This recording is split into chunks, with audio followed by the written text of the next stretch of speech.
सगळ्यांचे स्क्वेअर कसे करून घ्या पहिल्यांदा. 7m चा स्क्वेअर प्लस मायनस 3n चा स्क्वेअर प्लस मायनस 4k चा स्क्वेअर.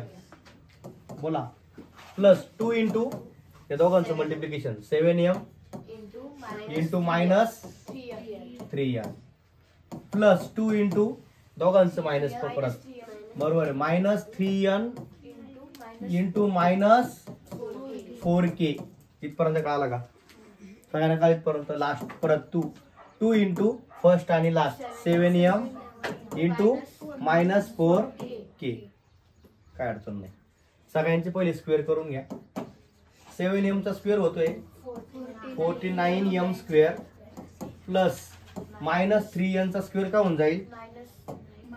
मायनस 3n चा स्क्वेअर काय आहे 9n square plus minus 4k चा स्क्वेअर 16k स्क्वेअर.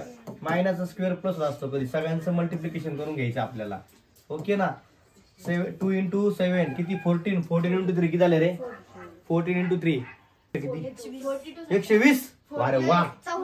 अरे येणार नो 2 इंटू 7 40 इंटू 3 40चा पाडा 3 पर्यंत 42 मायनस 42 का बर इथे मायनस आहे म्हणून. एम आणि काय एन.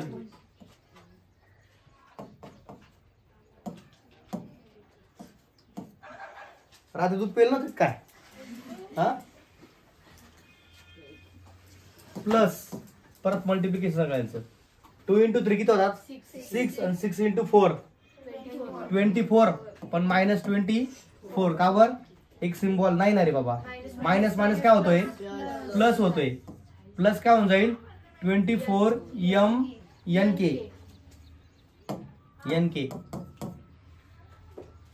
प्लस इकडे बघा 2 इंटू 7 किती होऊन 2 इंटू 7 14 इंटू 4 किती झाला 56 मायनस 56 येईल MK. चला ते ब्रॅकेट आहे ते बाहेर काढून घेऊ पहिल्यांदा. 49m square plus 9n square plus 16k square plus minus minus 42m n plus plus काय होऊन जाईल रे प्लस 24NK प्लस मायनस काय होऊन जाईल मायनस 56MK. किती लोकांचं बरोबर आहे